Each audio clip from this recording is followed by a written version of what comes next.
पहला रमज़ान आप लोगों को मुबारक हो। अस्सलामु अलैकुम माय यूट्यूब फैमिली। तो आप लोग कैसे हैं? अल्हम्दुलिल्लाह मैं बहुत अच्छी हूँ आप लोगों की दुआओं से। और बताएं आपका रोज़ा कैसा गया? हम लोगों का तो अल्हम्दुलिल्लाह बहुत अच्छा गया है, बहुत अच्छा लगा और सरप्राइज़ भी मिल गया है। अचानक से बच्चों की आंटी आ गई, छोटी खाला आई थी तो बच्चे लोग खुश हो गए, अरे वाह पहला रमज़ान और बिन बुलाए मेहमान सरप्राइज़ आंटी ने दी है। बहुत मज़ा आया क्योंकि वो लेकर के आई थी मेरे लिए कुछ सरप्राइज़ गिफ्ट था उसके पास। और वो मुझसे सूट भी लेने के लिए आई थी क्योंकि मैं सूट का कलेक्शन लेकर के आई थी और सब लोगों ने मुझसे सूट ले लिया और वो बाकी थी कि वो इंतज़ार में थी कि सूट आप रखे, किसी को नहीं बुलाएं, मैं आकर पहले देखूंगी लूँगी। तो इसलिए वो आई, 2 सूट ले कर के गई और मुझे गिफ्ट भी मिला और बहुत कुछ अच्छा लगा। वो आई तो मेरे बच्चे लोग भी बहुत खुश हो गए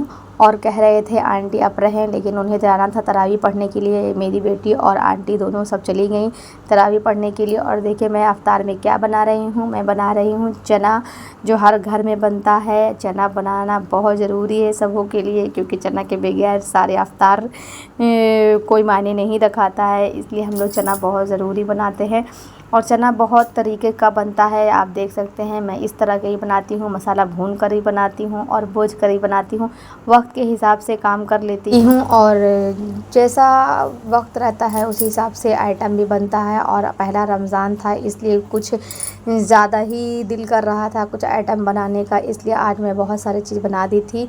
और मेरी बेटी बनाई है, मैं आलू चप बनाई थी, बैगनी बनाई थी, चना और फिर समोसा, बहुत कुछ बन गया था एक दिन में 4-5 चीज़ और बहुत ही वेस्ट भी हो गया। अब से पहला रमज़ान है, पहला रमज़ान में अंदाज़ नहीं मिलता है।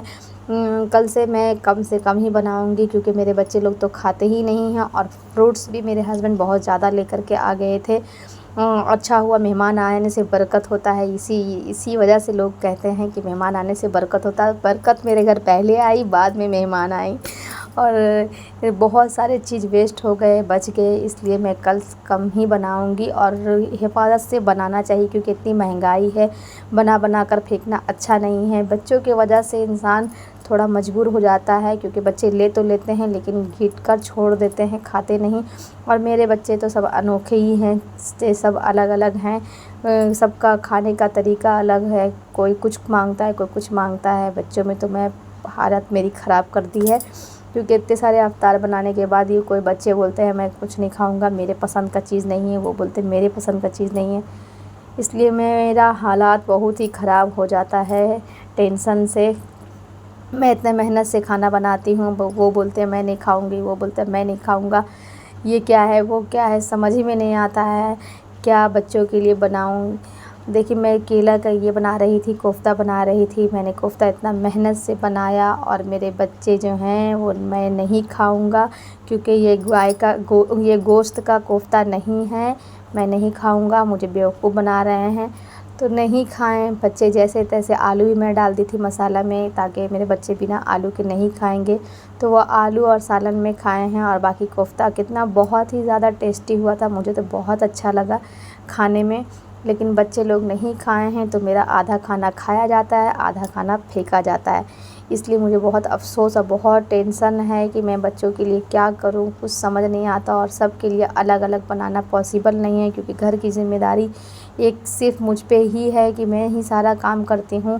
बस आंटी आती हैं वो तो झाड़ू पोछा करके चली जाती हैं, बाकी सुबह से लेकर रात तक तो मुझे ही सब कुछ करना होता है। और लोग कहते हैं किस तरह से तुम इतना काम करके सिलाई कर लेती हो, वो मैं ही जानती हूँ। और जब कस्टमर आते हैं तो खुशी की बात है कि कस्टमर अपने से आ रहे हैं तो मैं ले लेती हूँ, कौन कस्टमर को घुराना चाहता है, इसलिए मैं कस्टमर को ले लेती हूँ, सिलाई कर लेती हूँ। मेरे हस्बैंड बहुत गुस्सा करते हैं कि तुम सिर्फ घर का काम ही संभाल लो, उतना ही तुम बहुत है और एक्स्ट्रा तुमको कुछ करने की ज़रूरत नहीं है। लेकिन मुझे खुशी है, मुझे शौक़ होती है, लेकिन जब ज़िम्मेदारी बहुत ज़्यादा बढ़ जाती है तो चिड़चिड़ाहट भी बढ़ने लगता है। और कि सिलाई के साथ मैंने सूट भी उठा लिया है क्योंकि मेरे फैमिली मेम्बर में और मेरे पहचान में लोग कह रहे थे कि सूट आप एक बार लाई थी तो बहुत अच्छा था, इस बार भी नहीं लाई। इस वजह से आज मैंने सूट भी ले लिया है। तो मुझे वीडियो बनाने का भी टेंशन होता है और प्लस सिलाई का भी है और सूट भी सेलिंग करती हूँ और प्लस घर के सारे काम सुबह से रात तक, क्योंकि मेरे घर में तो कोई है नहीं काम करने वाला।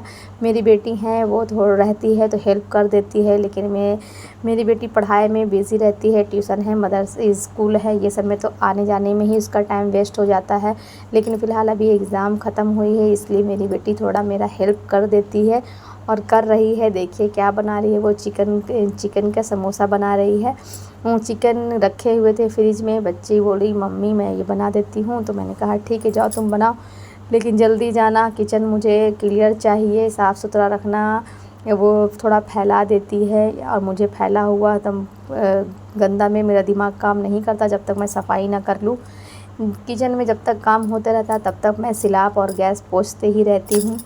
और आज का रमज़ान बहुत ही अच्छा गया है। आप लोग बताएं आप लोगों का रमज़ान कैसा गया? कुछ समझ में ही नहीं आ रहा है कि मैं क्या करूं, इबादत में डूबूं। मुझे बहुत अंदर से बहुत ही बुरा लगता है, बहुत ही दुख होता है कि मैं नमाज़ कुरान तो उतना नहीं, नमाज़ तो पढ़ती हूँ लेकिन कुरान थोड़ा पढ़ती हूँ। मेरा दिल करता है कि काश मेरे ऊपर इतना कम ये होता, ज़िम्मेदारियाँ होती तो मैं नमाज़ कुरान बहुत पढ़ती, कुरान शरीफ बहुत पढ़ती। बच्चे छोटे छोटे थे तो वो एक थे तो मैं बहुत दिल लगा के नमाज़ कुरान करती थी। उस वक्त मैं सिलाई भी उतना नहीं लेती थी, अच्छे से करती थी। अब ज़िम्मेदारी और ख़र्चा और टेंशन सब कुछ बढ़ा है तो सोचती हूँ थोड़ा बहुत मैं भी इनके हाथ बटा देती हूँ। और हर वाइफ़ को कोशिश करना चाहिए अपने हस्बैंड का हाथ बटाए और उन्हीं के कमाई में चलाएं। लेकिन हाँ, हस्बैंड को भी चाहिए कि अगर बीवी कॉम्प्रोमाइज़ कर रही है तो उसे अपने सरों पर अपनी इज़्ज़त से रखें, उनका रिस्पेक्ट करें, उन्हें कभी भी अकेला महसूस ना होने दें।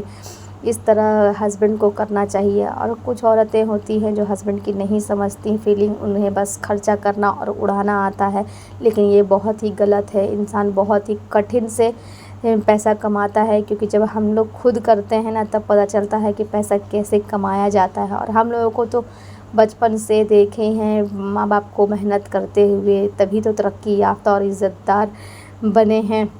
इसलिए हम लोगों को पैसा वेस्ट करना बहुत ही ज़्यादा अखड़ता है। कोशिश करते हैं कि हाँ, ज़रूरत की सामान और शौक़ की सामान हो जाए। फ़ज़ूल खर्ची बिल्कुल मुझे पसंद नहीं, मैं बिल्कुल नहीं ये मानती, क्योंकि हम लोगों के संस्कार में ही दिया गया है, बताया गया है कि बेटा फ़ज़ूल खर्ची बिल्कुल नहीं करना। वक्त हालात किसका किस वक्त कैसा हो कोई बता नहीं सकता। इंसान बेटी को तो जन्म देता है लेकिन किस्मत नहीं लिख सकता। इसलिए बेटी को समझा कर रखना चाहिए कि बेटा अच्छा से चलो, घर चलाओ, संसार चलाओ, सबकी किस्मत एक तरह नहीं होती है। इसलिए हम लोग पापा की बातें याद करते हैं और उनके नक्शे कदम पे चलने की कोशिश करते हैं कि बेटा कम ज़्यादा दुनिया के देखने का हवस नहीं करना चाहिए कि वो ये ले रहा है तो मुझे भी ये चाहिए। कोशिश करना चाहिए कि जितना है उतना में ही खुश रहें। लेकिन वक्त कभी कभी दिल दिमाग ख़राब हो जाता है तो हस्बैंड से लड़ाई भी हो जाती है कि वो ये कर रहा है, वो ये कर रहा है। मैं फ़ज़ूल खर्ची के ये नहीं करती, मिसाल नहीं देती। मैं मिसाल उस चीज़ की देती हूँ कि देखिए वो कमा कर इतना आगे बढ़ा, तरक्की किया, कुछ किया। बस मैं अपने हस्बैंड को बोलती हूँ मुझे ये नहीं शौक़ है कि वो ब्यूटी पार्लर जा रही है, वो 10 जोड़ा 10,000 का ख़रीद रही है, 5, ये सब चीज़ मेरे अंदर नहीं है। मैं कपड़े को कोई मायने नहीं देती कि कौन 10,000 का पहन रहा है, कौन 50,000 का पहन रहा है। मैं इस चीज़ को इम्पोर्टेंट नहीं देती हूँ। ज़रूरत के सामान होने चाहिए, जो घर गृहस्थी के सामान होते हैं वो होने चाहिए भैया। मैं 2 जोड़ा कपड़ा ना खरीद कर वो ज़रूरत के सामान ज़रूर लाऊंगी। तो like and subscribe my channel. अस्सलाम वालेकुम।